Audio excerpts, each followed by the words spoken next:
If you're not watching and you're listening, welcome to the Health Chats podcast. I'm sitting here with Ashley Resch. Tell us That's about me. yourself. My name is Ashley Resch. I'm a born and raised Calgarian. I am a personal trainer and life coach.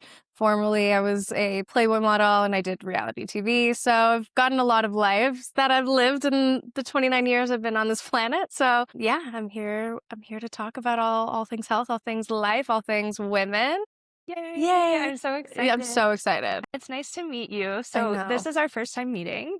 I mean, it doesn't feel like that because I feel like we're like Instagram friends. And when you're like Yeah. Instagram friends with somebody, I feel like you're so connected. Yeah, you just So. know them. I feel like we like recently reconnected. Exactly. I remember when you came up, I was like, how do I know you? Like there's Right. something somewhere. Yeah. And my roommate, she's like, yeah, I think I used to work with her at Yeah. local. Yep. So we're all connected. Calgary's kind of like a small town, or it For gives that sure it vibe, is. if you feel that. For sure.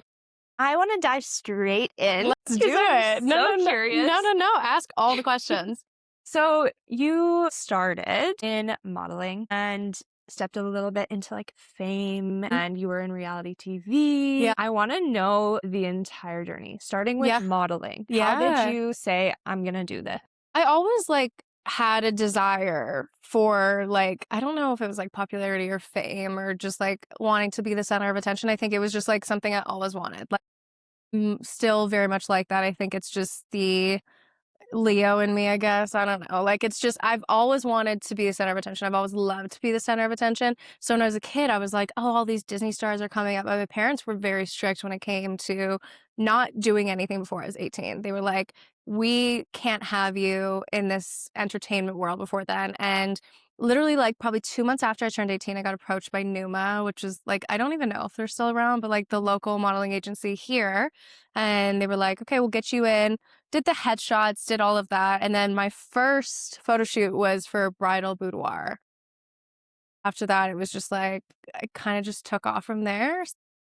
One photo shoot when I was 18, and then stayed with Numa for a little bit. And then after that, it was just like a very natural progression.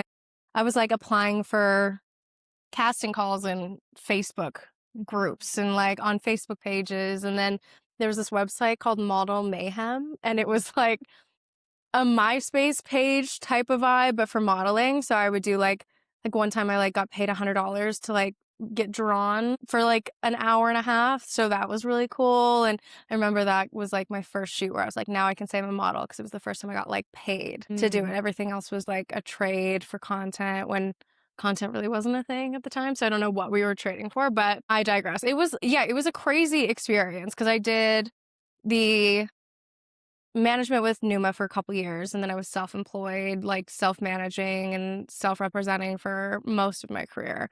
But it really like started in 2014 and then took off in 2018, 2019. Okay, so Yeah. like 4 or 5 years Yeah. until it really took off. Yeah. So what was that journey like? Like the 5 years before you were making money? I ask as a fellow entrepreneur. Yeah. There's a grind. It's a grind. Yeah. And it was one of those times where it was like I was working a corporate job and then I quit and then I worked at local, and I was like trying so hard to just like figure out how to make all of this happen. And the only way that I knew was like to use the connections in the industry and make connections and network.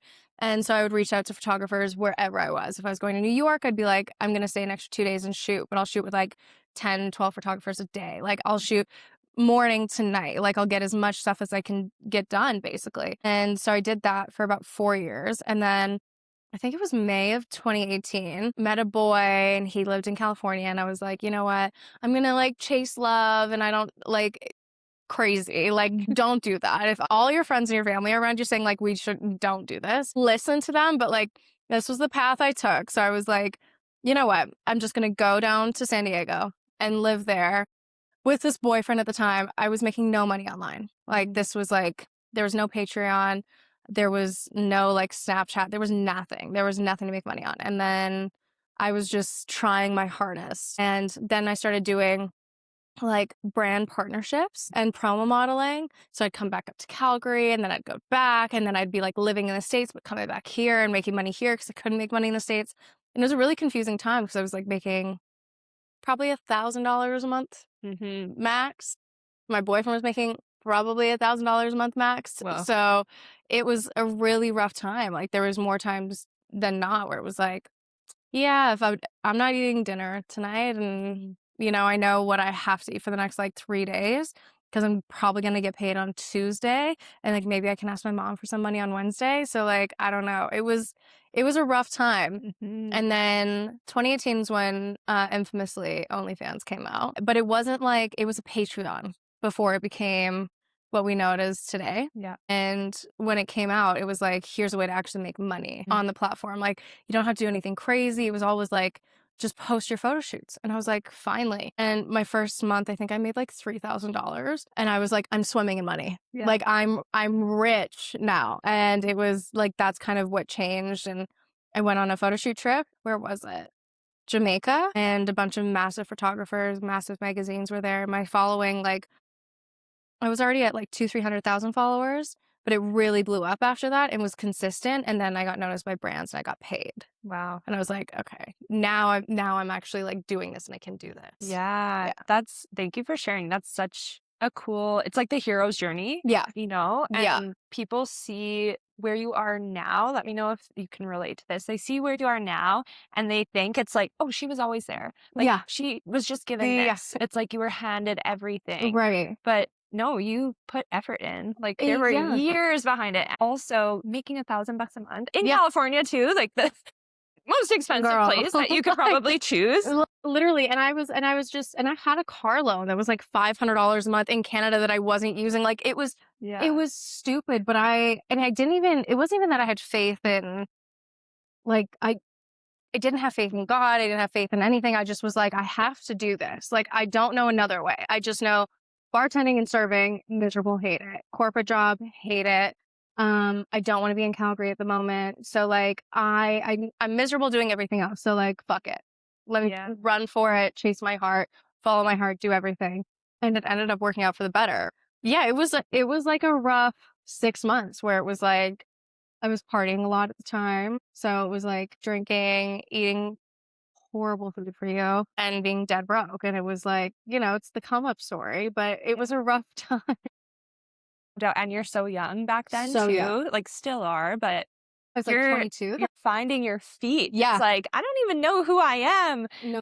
Yeah. But I think that's so inspiring and like powerful to be that young and trust your gut so much that you're like, I'm going to California. Like, huge. I mean, like, I was luckily, like, my parents kind of always told me, like, you'll always have a place to go.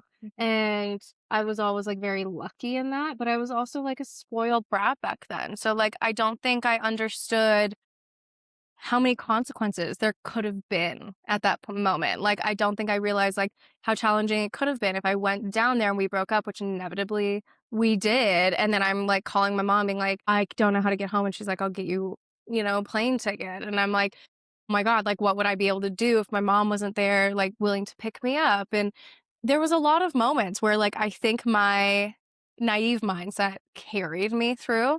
And I think taking advantage of being young and having that and not having your frontal lobe developed, as long as you have somewhere safe to land, I think take advantage of it. Follow your heart, chase your dreams, fuck up, fix it, do all of it. Because when you turn 25, 26 and that frontal lobe develops, it's like, no, I can't ever do that again. I'm glad I did it. I'm glad I had that experience. Built so much character too. And like, obviously your success through that, 100%. it shows now and what you've been doing and who you've become. And so transition from modeling. Yes. How long did you do that? And when were you like, I'm done? Okay. Modeling continued until I want to say like 2022. 2022 was when I started to like taper off of it.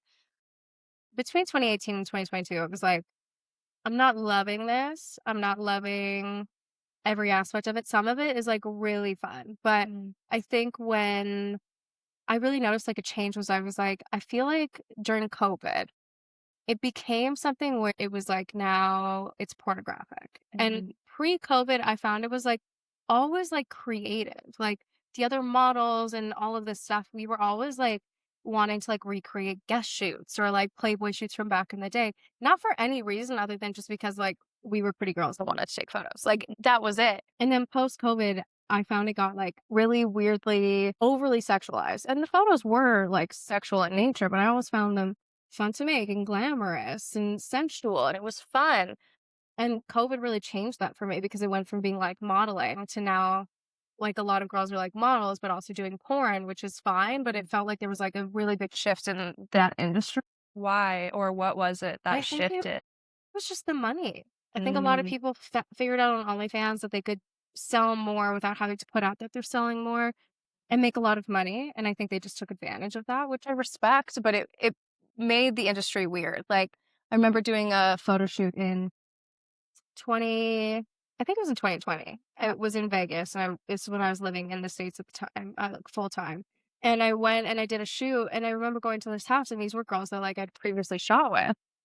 But now everything was, like, underlying, like, porn vibes, and I was like, I am really uncomfortable mhm, doing this and being a part of this." And after that, I was like, "I can't do this anymore." mhm, And I was personal training in 2018, 2019, and I loved it. mm, But I also wasn't the best personal trainer because I didn't have a lot of patience mm, for my business to grow or for my clients to make mistakes and be human. And I think I was just young and I was like, I know how to do this and be a good trainer, but I wasn't great at the personable side of mhm. it. And so, yeah, I kind of went through the full modeling stuff, kind of put personal training on the back burner until probably 2025. I restarted that and then finally was like, I got certified doing life coaching because I love it and Mhm. kind of came out with all of that. Yeah. Yeah. Wow. Huge transition. And it's Yeah. interesting that it was around COVID that there was also that shift towards more porn Yeah. style For sure. content. And like this world, it's quite new to me, but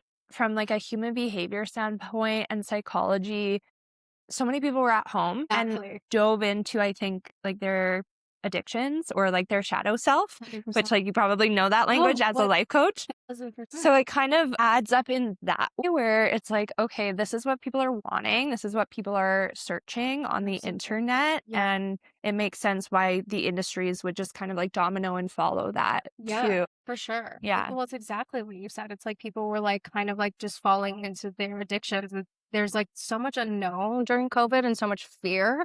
And like you kind of can't escape it because you literally have no ability to escape it. So people are like, how do I make myself feel better? Yeah. Sex and porn is one of the ways that you can make yourself feel better. That's why there's so many COVID babies. Like Yep. it was just it was a crazy shift and I was already kind of stepping out of it. And then for that to happen during COVID, I felt uncomfortable doing it and being a part of it. So I didn't want to bring my audience into it, but I didn't know how to like quit because that was my livelihood. And that's when I inevitably ended up working with Playboy Mm, and went in that direction in 2021 to 2023.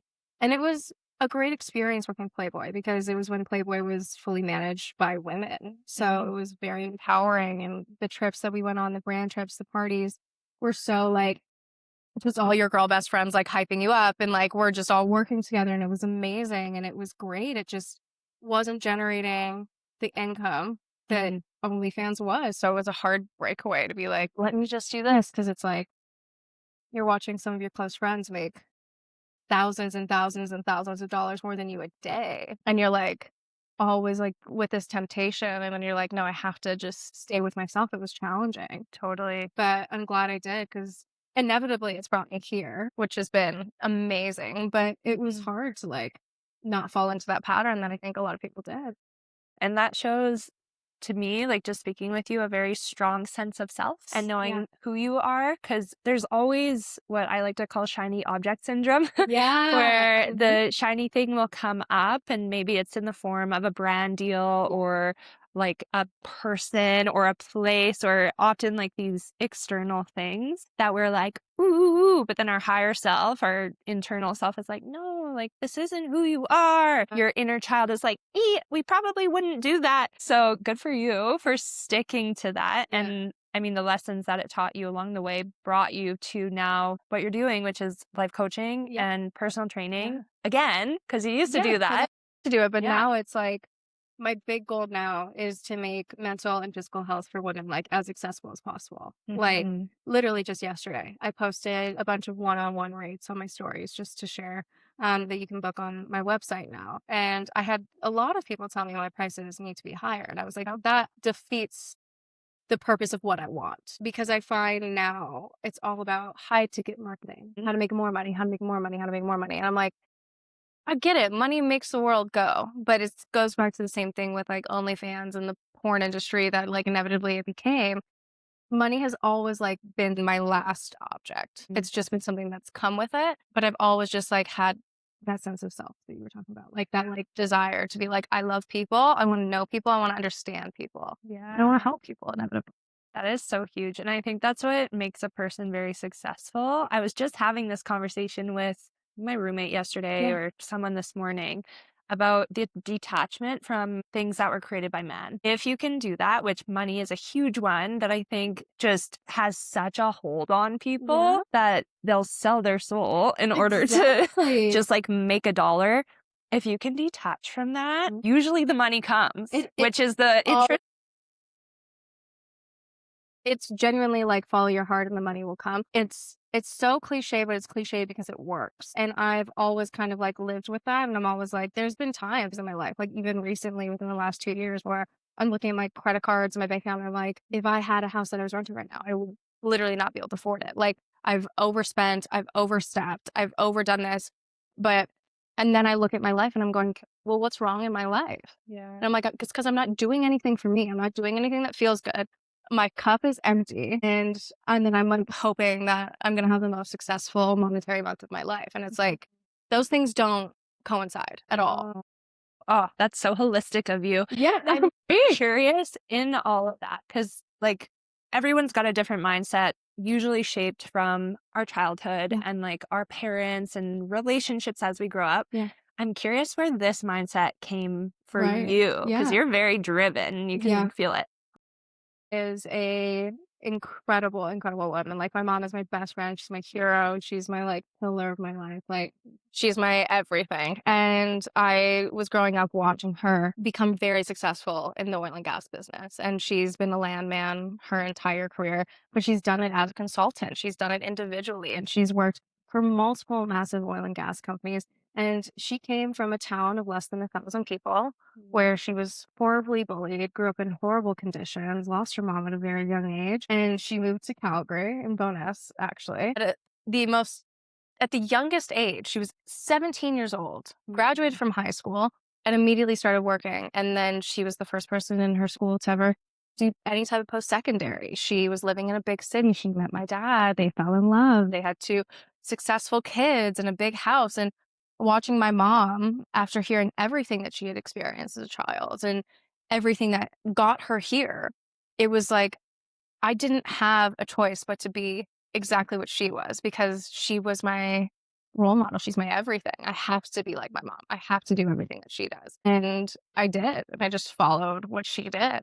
Like my mom has always been, you got to stick through it. You got to get through it. Tough love goes along with her. And I always wanted to just become as close to her as I could. And that's where my drive comes from. Her.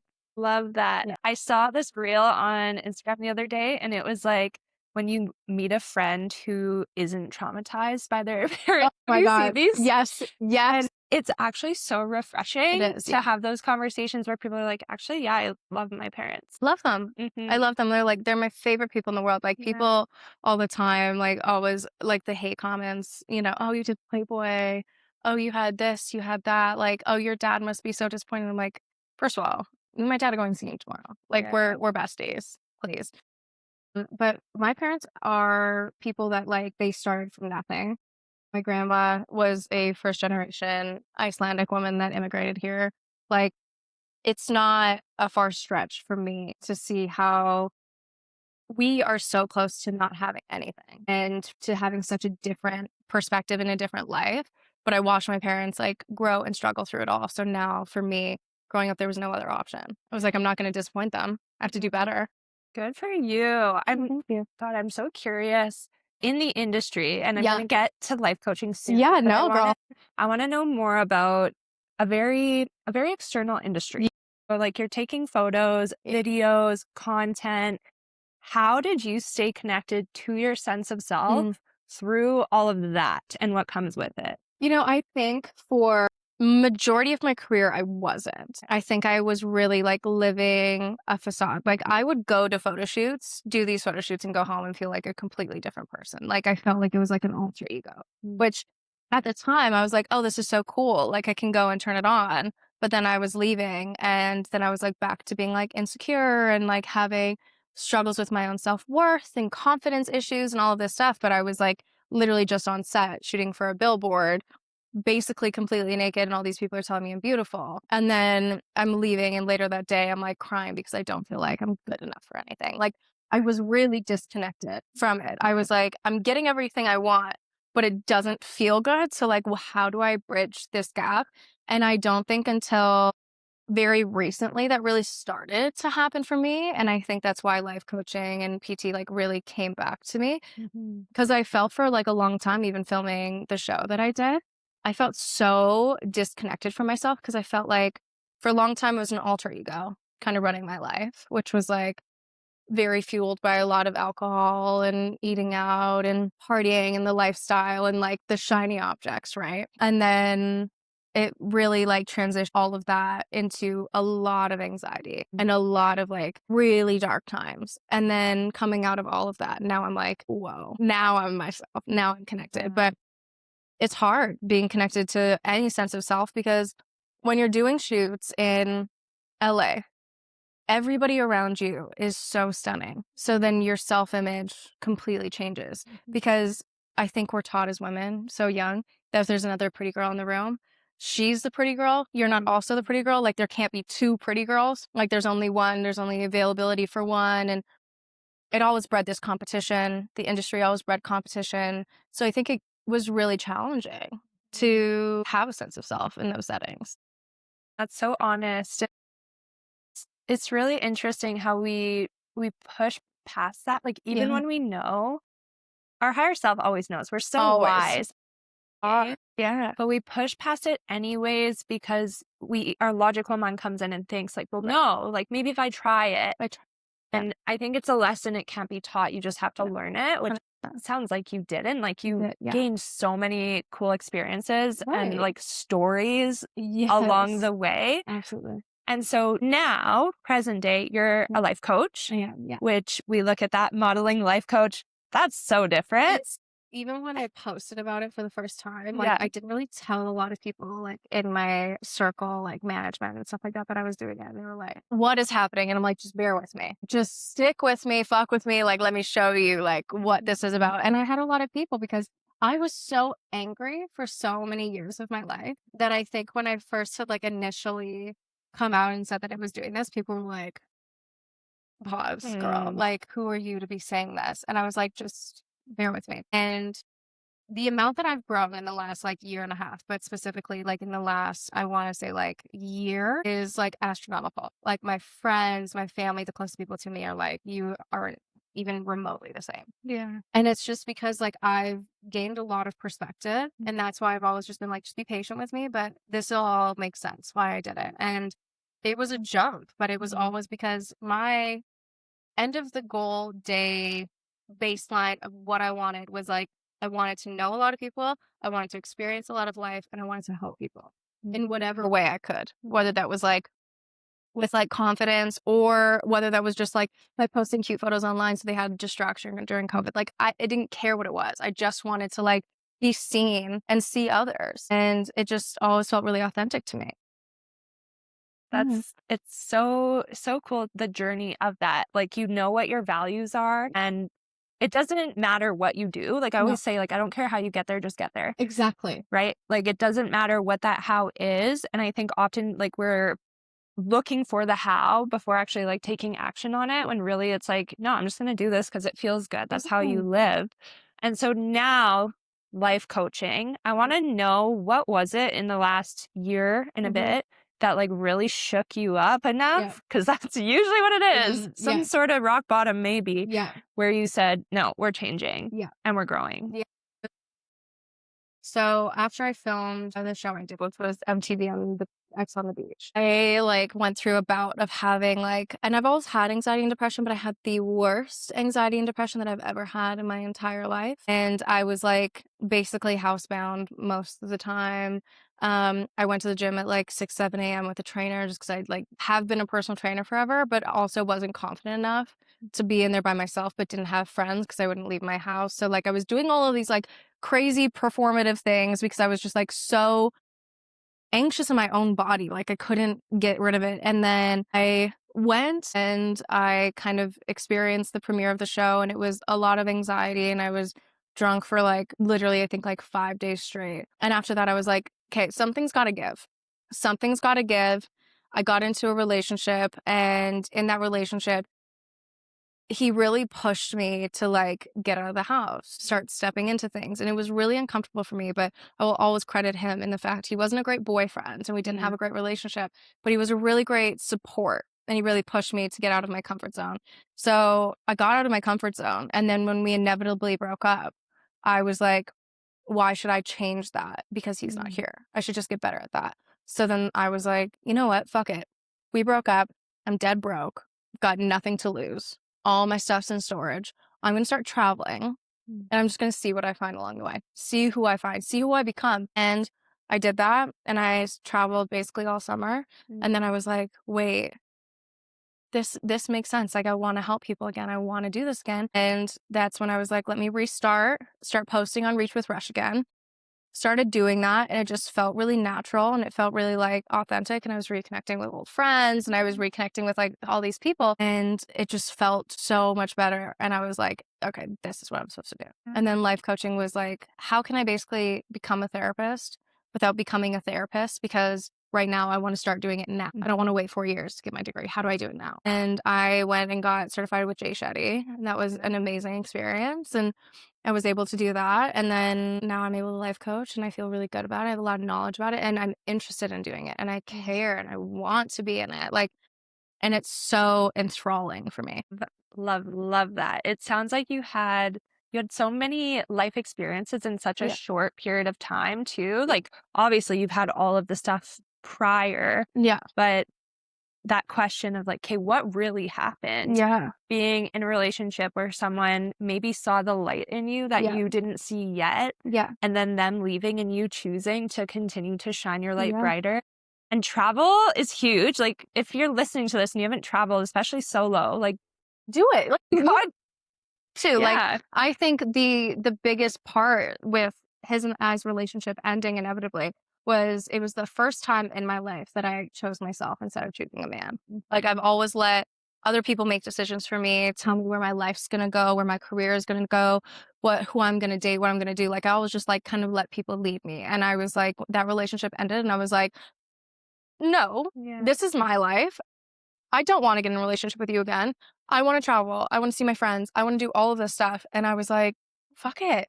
And I just started going by myself. And then now I almost don't have to travel by myself because so many of my friends have the same ideas, and I attracted this like tribe of people that now I am so blessed and grateful to have, that I don't have to ever travel by myself again if I don't want to.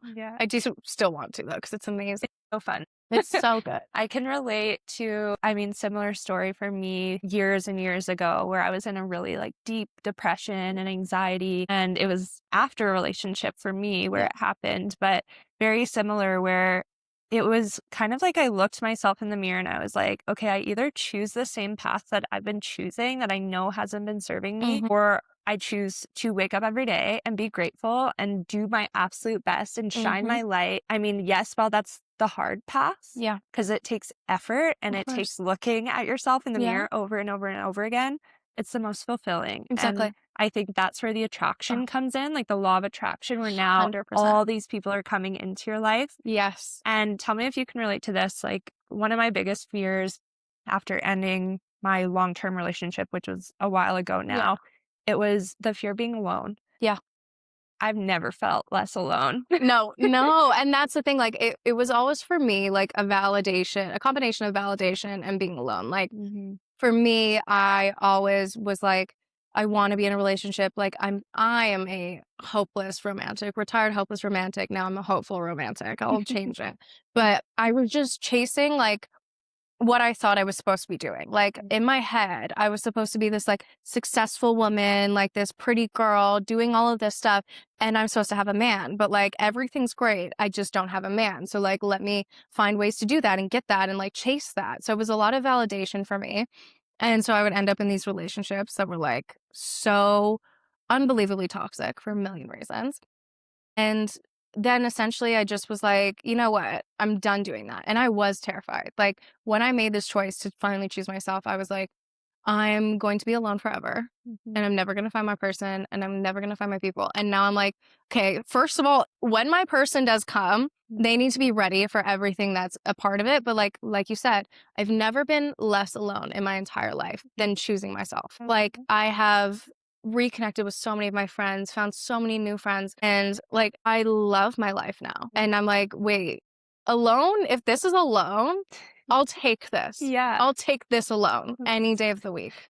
So empowering. It's so freaking empowering. And I'm like I label myself as like the hyper single friend. Yep. Because all my friends are in relationships. And they'll ask, they're like, oh, okay, like how's your dating life going? How's this? How's that? And I'm like, honestly, like it's okay, but like I don't really think about that because I actually really like my life.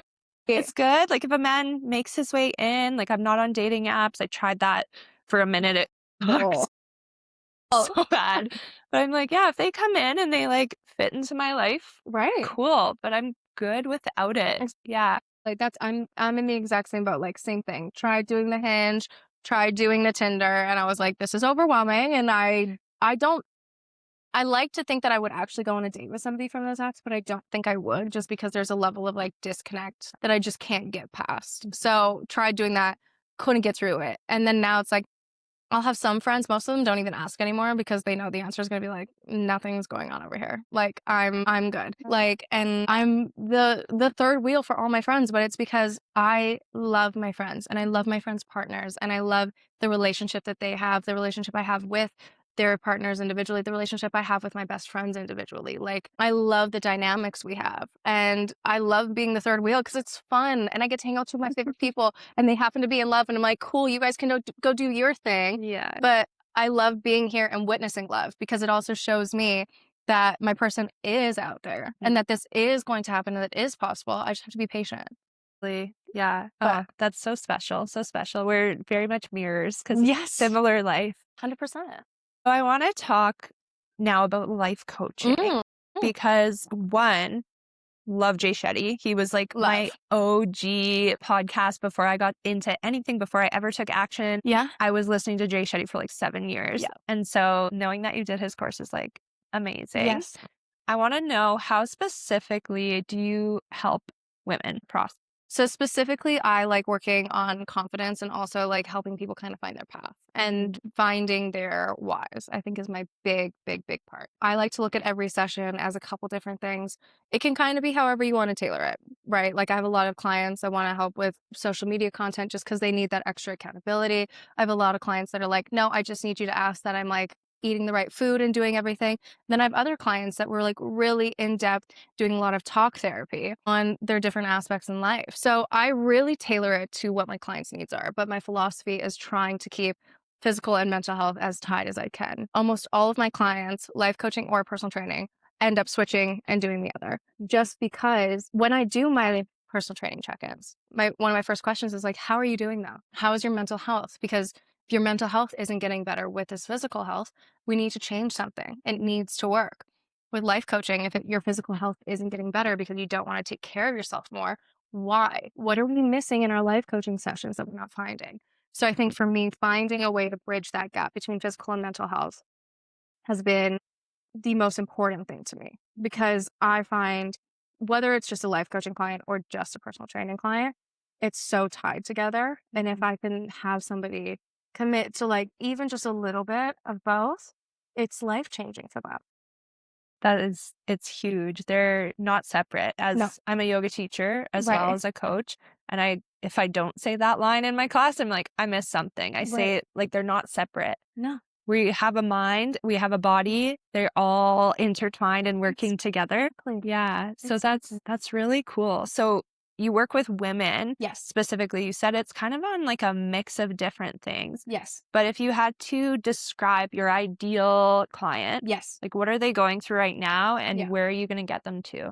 Ideal client is somebody who essentially is just like a little lost, a little sad, kind of stuck in the same patterns. I love working with those clients because for me, it's really about doing the deep listening, right? Because my favorite part of working with clients is that for the most part, they have the answers in themselves, right? But they're too close to the problem and they can't pull themselves out of it. And that's where I come in and we have the same conversations. They tell me the same story. They've probably told themselves 100 times, like, I don't feel good about myself, worthy of this. And it's not even my prompts that are so life changing. It's just the fact that I'm listening. I'm listening to them. And instead of being their friend going, yeah, that's really horrible, I'm going, why do you feel like that about yourself? What got you here? What does that mean to you? What do you make this mean about you? You got fired from your job. What does that mean about you? Why do you feel like that? What point in your life did somebody tell you that you were a failure? So now, 40 years later, you still believe that from something completely disconnected. How did we get here? And I love taking the approach of being somebody's friend, right? I love obviously there's boundaries. We're coaches. Yeah. But I love being able to have that open communication, right? That open communication of like, listen, today's not a day where we want to deep dive into all the things that your boyfriend is doing wrong, then we don't do that, right? If today's a day you need to talk about your job or you need to bitch or you need to vent, we do what you got to do. If today's a day you can't cry, I'm going to ask you to cry later, but like, we're going to not cry today. I'm here to like listen to you and not to tell you what to do, but also to like kind of just flow with you through it. Like, and I think that that's the most beneficial. Like through my life coaching class, we're taught not to talk a lot. And I was like, well, sometimes the talk therapy needs to come from both sides because people are like they listen to audio and then the people like sometimes take it in. We need to be vice versa. Yeah. Right. And I think for me, with a lot of my clients, I think it's like a really good combination of knowledge from, me doing psychology, everything like that, my backgrounds and everything, but then also understanding just from my own personal experience. So there's a lot of sharing, there's a lot of relation, and most of the things that my women have gone through, I've also gone through to a certain extent. So they're not through it alone. And that's where the friendship like really dives in because it's like, no, babe, I'm here to hold your hand through it. Yeah. I'm here for you through this because I've been through something similar. The relatability of it. Yeah. And I think that's what I love about coaching. I have gone to therapy. I think there's a place for therapy. Absolutely. Love our therapists. And I think coaches, sometimes we have that upper hand because we don't have the ethics that come in like in therapy, and we're allowed to relate and share and connect and get deeper, which at the end of the day, I think like human to human, what our purpose of life is. And I'm going to ask you what you think, but I think it's to connect and 100%. to love because we never see ourselves unless we look in a mirror, but that's a mirror. That's not us. So I think the purpose is to connect. So the more you can open your heart and be real and raw, the better someone's going to feel to do the same 100%. and let down their walls. Yeah. So curious what your perspective, because I know Jay Shetty, it's like on purpose with Jay Shetty. Yeah. Yeah. What have you brought to be the purpose of this whole thing we call life?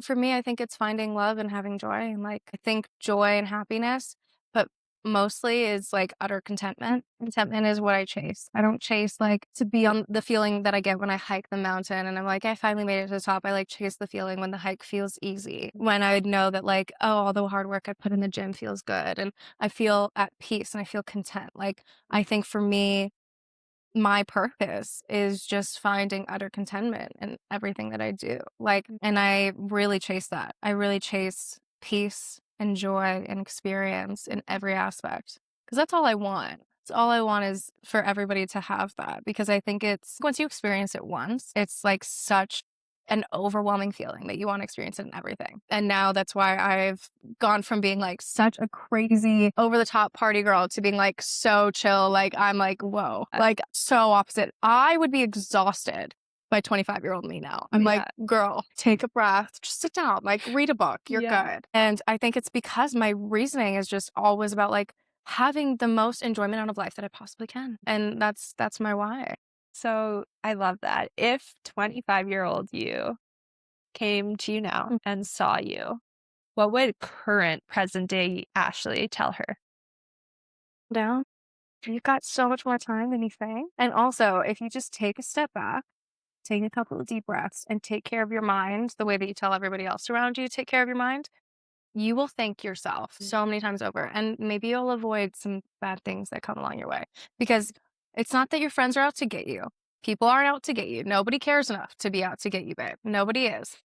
But sometimes you're repeating the same things because you're not learning. It's not because you're not smart. It's because you don't want to understand that the things that are coming to you that aren't working are because they're not supposed to work. Accept that. Accept that lesson and change it. Because you have the power to change it. You can say that the sky today is pink, and in your head, it will be pink. But if you also say that everybody out there is out to get you, they will be. That everybody out there hates you and that you won't find love and you won't find good friendship, then you won't. But if you look at those lessons and you can find something different, you will find something different. And I think that's what's most important. And my God, I would just tell her to take a breath. Stop, slow down. Like, stop drinking all the damn coffee, girl. Like, because she's just exhausting. And my doctor even said to me when I was 23, she was like, if you don't slow down, like, you're going to have a heart issue in your 30s. And I was like, okay, yeah, whatever. And now I'm going into my 30s. And I'm like, babe, thank God we slowed down because, oh my gosh, I was exhausting. Now, opposite question. Yeah. If 25-year-old you saw where you are now, what would she say? Probably think I was so boring. She'd probably think I was such a dork and such a loser. And I'd be like, okay. But I think it's just because 25-year-old me was obsessed with those shiny objects you talked about. Yeah. The fame, the money, the bags, the boys, all of it. And I think at 25, the idea with me sitting with myself was so scary that I was like, shiny object here, shiny object there. Let me grab everything around me. That seems like fun. And that's all I want. She would think I'm so boring, and I'm glad she would. Because 25-year-old me needed a psychologist, needed some love, needed some support, just needed to chill out. She needs to find herself. She's lost. So wild just how much we grow. I'm 28. Yeah. And like in our 20s, early to mid 20s to late 20s. Oh my gosh. If anyone listening to this is like, maybe you're in your early 20s and you're like, dude, the world rocks me every day. Yeah. It's meant to. No, it's supposed to happen that way. Like it's designed this way. I fear this is supposed to happen. Like it's happening for a reason. It is. And it's just, I don't know though. Like I think people in their early 20s are in such a rush to just like be in their mid 20s and be successful and be doing all of this. And it's like, okay, shake it off. Shake off this idea that we have to be a millionaire by 30 or by 20. Like you can be a millionaire at 40 and have made that at 39 and still be good, babe. Yeah. We're good. Everything will come in time, but you have to allow that time and space to breathe. And be patient. Be patient. Take a breath. I think too, like if you are listening to this and you are in your early 20s, you're already steps ahead too. Like you're 100%. doing the work, you're in personal development. You're going to get a lot farther than you probably even think you will right now. And so I have one question that I like to ask everyone. Let me hear because I'm curious and I already have an idea of how you might answer, but I'm curious how you define success in your life now.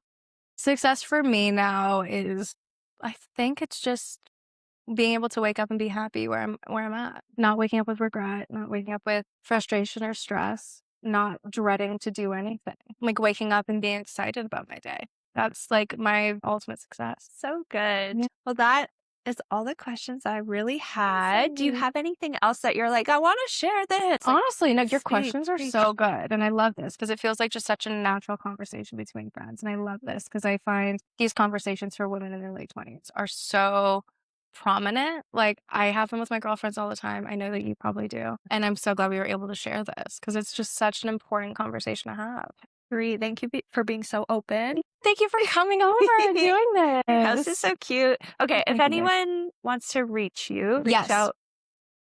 My main page at Ashley Resch, if that feels a little intimidating, I do check all my DMs. So like it won't go unread. But Reach with Resch is also a little bit more open, a little bit more spacious if you feel like it's a little intimidating.